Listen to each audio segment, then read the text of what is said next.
ইডির ওপর হামলার তদন্তে ফের সন্দেশখালীতে পৌঁছে গেলেন সিবিআইয়ের আধিকারিকরা।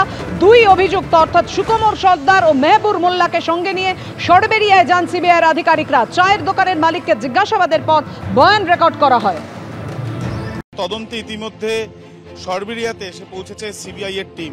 তারা দুই অভিযুক্ত যাদেরকে ইতিমধ্যে তারা হেফাজতে রেখেছে, তার মধ্যে অন্যতম সুকুমার সর্দার এবং মেহবুর মোল্লা, সেই দুজনকে নিয়ে তারা এসে পৌঁছেছে সরবেরিয়াতে। এবং যেটা দেখা গেল যে এখানে শাহাবুদ্দিন নামে এক ব্যক্তিকে তারা জিজ্ঞাসাবাদ করছেন এবং শুরুতেই গাড়ির ভেতরে থাকা দুজন অভিযুক্ত তাদেরকে প্রথমে দেখানো হয় এই যে দোকানের সামনে আমরা দাঁড়িয়ে রয়েছি সেই দোকানের যে মালিক শাহাবুদ্দিন তাকে, এবং তারা শনাক্ত করলো যে এই শাহাবুদ্দিনকে তারা চেনেন, অর্থাৎ ঘটনার দিন এই শাহাবুদ্দিনের সঙ্গে তাদের যোগাযোগ হয়েছিল বা শাহাবুদ্দিন তাদেরকে দেখেছিল।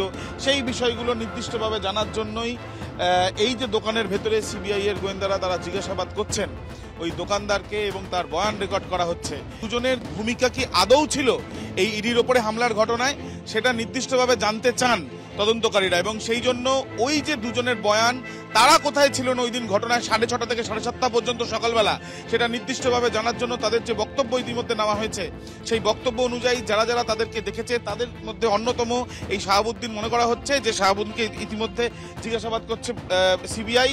পুরো চারিদিকে দোকানের চারিদিকে সেন্ট্রাল ফোর্স এবং সিবিআই এর টিম এবং গাড়ির ভেতরে দুই অভিযুক্ত বসে রয়েছে। আমরা এখন রয়েছি সরবেরিয়া বাজারে এবং বাজারের সামনেই দেখা যাচ্ছে সিবিআই আধিকারিকরা রয়েছেন এবং এখানে বেশ কিছু মানুষ স্থানীয় যারা ঠিক এই বাজারের আশেপাশে থাকেন তাদেরকেও জিজ্ঞাসা করে নেওয়া হচ্ছে।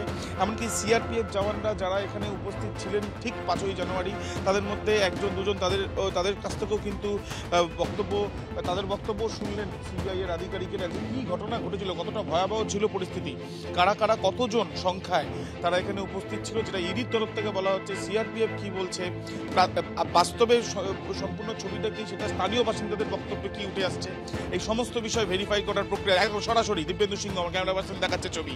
আমরা দাঁড়িয়ে রয়েছি সরবেরিয়া মার্কেটে, যে মার্কেটে শেখ শাহজাহান মার্কেট নামেই পরিচিত। সেখানে সিবিআই এর বিরাট টিম এবং সেখানে দুজন ডিএসপি লেভেলের আধিকারিককে আমরা দেখতে পাচ্ছি যারা এখানে এই জিজ্ঞাসাবাদের প্রক্রিয়া তারা চালাচ্ছেন। কিছুক্ষণ আগে সৈফুদ্দিন মোল্লা নামে এক ব্যক্তিকে জিজ্ঞাসাবাদের জন্য নিয়ে যাওয়া হয়েছে এবং তাকে জিজ্ঞাসাবাদ করা হবে নিজাম প্যালেসেই সম্ভবত, যেটা মনে করা হচ্ছে। অন্যদিকে এই ঘটনা সম্পর্কে এলাকার বাসিন্দারা তারা কি বলছেন সেই বিষয় নিয়েও কিন্তু ইতিমধ্যে বয়ান রেকর্ডের প্রক্রিয়া চালাচ্ছেন সিবিআই এর আধিকারিকেরা। এর আগে আমরা দেখেছি যে শাহজাহান মার্কেটে সিবিআই এর টিম গিয়েছিল এবং সেখানে একজন সেন্ট্রাল ফোর্সের জওয়ান তার সঙ্গে তার যে অভিজ্ঞতা তিনি সেদিনকে উপস্থিত ছিলেন 5ই জানুয়ারি সেটা শুনলেন, এলাকার কিছু বাসিন্দাদের সাথে কথা বললেন। এবার শেখ শাহজাহানের বাড়িতে এর আগেও তারা এসছেন এবং আজকে ফের শেখ শাহজাহানের বাড়িতে তারা এসছেন এবং ভেতরে প্রবেশ না করলেও বাইরে তারা দেখছেন যে এখানে অন্য কেউ আছে কিনা, যে যাদের সঙ্গে কথা বলে তারা আরও বিস্তারিত তথ্য যাতে পাওয়া যায় কিনা সেই বিষয়টাই নিশ্চিতভাবে জানার জন্য তারা এই বাড়িতে এসে পৌঁছেছেন। এবং ইডির ওপরে যে হামলার ঘটনা, সেই হামলার ঘটনায় কতজন জড়িত ইডির তরফ থেকে জানানো হয়েছে যে সংখ্যাটা অ্যাপ্রক্সিমেটলি কত মানুষ সেখানে উপস্থিত ছিল যারা হামলা চালিয়েছে। অন্যদিকে যদি কাউকে শনাক্ত করা যায় নতুনভাবে ঘটনাস্থলে উপস্থিত ছিল সেই বিষয়গুলো জানারও কিন্তু চেষ্টা চালাচ্ছেন তারা, এবং সেই জন্যই সরজমিনে ফের সিবিআই আকঞ্জিপাড়াতে শেখ শাহজাহানের বাড়িতে।